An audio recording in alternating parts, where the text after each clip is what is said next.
जो आहे तो प्रकार काय होता? काय सांगता? आजचा प्रकार आमच्या माहितीप्रमाणे असा होता का एक 6 जण त्या ठिकाणी दिंडीगडाच्या पायथ्याशी चालत वरती जात होते. त्यावेळी त्यांच्या हातात काळ्या रंगाची पिशवी, त्याच्यामध्ये मांस होता. तर गणेश आणि पंकज नावाचे 2 कार्यकर्ते आहेत. त्या ठिकाणी गणेश हा चाललेला एकटा होता चाललेला आणि पंकज हा त्याच्यानंतर आला. त्यांना थांबून विचारलं असता त्यांनी सांगितलं का हे कशासाठी चालवलं आहे. तर त्यांनी सांगितलं की याच्यामध्ये काय आहे त्या पिशवीमध्ये. तर पिशवीमध्ये मांस आहे. ते मांस कशासाठी चालवलं आहे. पवित्र श्रावण महिना आहे, वरती दिंडीगड आमचा पवित्र स्थान आहे. त्या ठिकाणी आपण असे कृत्य करता, कारण याच्या अगोदरही ड्रग्ज वगैरे सगळे जे चरस गांजा वगैरे पिणारे आहेत यांना पकडलेलं आहे. त्यामुळे आपण हे कृत्य करण्यासाठी इथे येऊ नये एवढं विचारलं असता. त्यांच्यामध्ये तुतुमयमय झाली आणि झगडा झाला, मारहाण झाली असेल.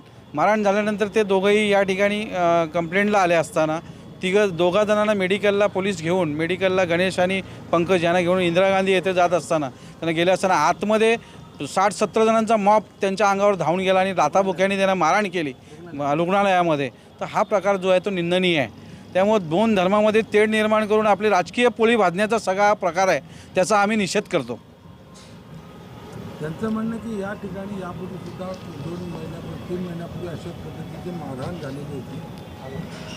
माझं साहेब याच्या संदर्भात एवढंच म्हणणं आहे का दिंडीगड हा सगळ्यांना, पूर्ण ठाणे जिल्हा नाही तर पूर्ण महाराष्ट्राला माहिती आहे का दिंडीगडावरती भोल्या शंकरांचं स्थान आहे, हिंदूंचं पवित्र तीर्थस्थान आहे. आणि त्या ठिकाणी हिंदू भाविक येत आहेत जात आहेत. त्या ठिकाणी हिंदू भाविकांची वर्दळ असते आणि पवित्र श्रावण महिना आहे. त्यामुळं आमचं या 3 महिना नाही तर 3 वर्षापासून म्हणणं आहे त्या ठिकाणी कुणीतरी जाऊन आपलं ते स्थान बलकावण्याचं, जागा बलकावण्याचं कारस्थान करणं, त्या ठिकाणी कुठंतरी हिरवी चादर टाकणं, हे सगळे प्रकार 3-4 वर्षापासून सुरूच आहेत. आणि म्हणून त्या ठिकाणी हे वाद चालू आहेत.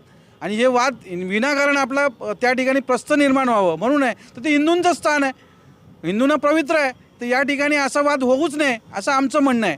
त्यामुळे विनाकारण हे वाद उत्पन्न करायचे आणि त्या ठिकाणी कुठंतरी आपला प्रस्थापित करण्याचा प्रयत्न करायचा हा याच्यातून दिसून येत आहे. त्यांनी असे आरोप केले की हे जे मांस आहे ते हिंदू पोरांनी त्यांच्या हातात दिलं आणि त्यानंतर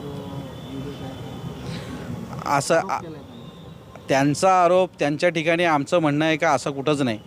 कारण आम्ही त्यांच्या हातात आता श्रावण महिना चालू आहे आणि मांस देणार का? मांस कोण खातं हे सगळ्यांना माहिती आहे. त्याच्यामुळं आम्ही असा प्रकार कुठेही करणार नाही. हे प्रकार जे झालेलं आहे ती सत्य घटना अशी आहे का त्या ठिकाणी आपला प्रस्थ वाढावा. चरस गांजा पिणारे, मांस खाणारे, पार्ट्या करणारे या त्या ठिकाणी जर जात असतील तर त्याचा विरोध आम्ही नक्की करणार. बघा हे मला असं वाटतं आहे की पोलीसचा फेलियर आहे. सोनाले गावामध्ये जी टेकरी आहे तिथे वारंवार असे प्रकरणं होत आहेत. 3 महिन्यापूर्वी मी स्वतः ही माहिती या इथे स्थानिक जे सिनियर आहेत त्यांना दिली होती आणि हे सांगितलं होतं की तिथे असा गँग ऑपरेट करतो आहे. पण वारंवार तिथे लक्ष न देण्यामुळे आता खूप कंप्लेंट्स पुढे येतात. तिथे असे प्रकरणं खूप झालेले आहेत. तिथे झालं आहे आणि 5 मुलांना एकदम घाणेरड्या पद्धतीने मारहाण केलेली आहे. त्यांचे फ्रॅक्चर्स झालेले आहेत. खूप त्यांना मारलं आहे. तो प्रकरण पोलीसकडे आता आहे. DYSP साहेब स्वतः इथे आलेत आणि याची इन्व्हेस्टिगेशन ते करत आहेत. IGMमध्ये पण एक धक्कामुक्की झालेली आहे, त्याची पण नोंद पोलिसांनी घेतली आहे. आणि निष्पक्ष मी पोलिसांना सांगितलं की तुम्ही याच्यावर इन्व्हेस्टिगेशन करा आणि कारवाई करा. पण प्रायमा फेसी मला वाटतं आहे की पोलीस जे सर्वेलन्स असतं त्याची फेलियर आहे. वारंवार एकदा एक माहिती दिल्यावर पोलीस कारवाई करत नाही तर अशी मोठ्या प्रकरणं होतं आहे असं दिसतं आहे. 2 गटांमध्ये हा हाणामारीचा प्रकार घडला.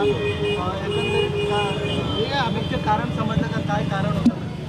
आता कारण येईल इन्व्हेस्टिगेशनमध्ये. 2 गटामध्ये काय झालेलं नाही. 5 मुलं तिथे गेले होते फिरायसाठी, तर तिथे गँग म्हणून 30-35 लोकांनी त्यांना मारला आहे असा प्रायमा फेसी दिसतं आहे. आता पोलीस इन्व्हेस्टिगेशनमध्ये सगळं येईल बाहेर. नागरिकांना मी आव्हान हेच करणार आहे की पोलीस आणि प्रशासन याच्यामध्ये कारवाई करत आहेत.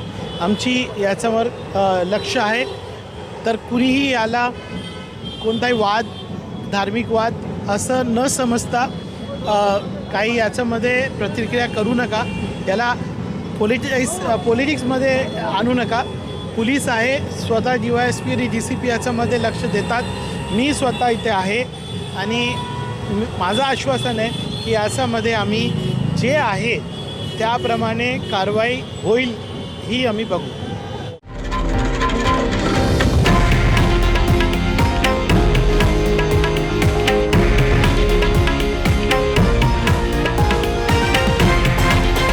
हे आहे देशातील नंबर 1 न्यूज नेटवर्क आणि आपण पाहत आहात TV9 मराठी, एकमेव.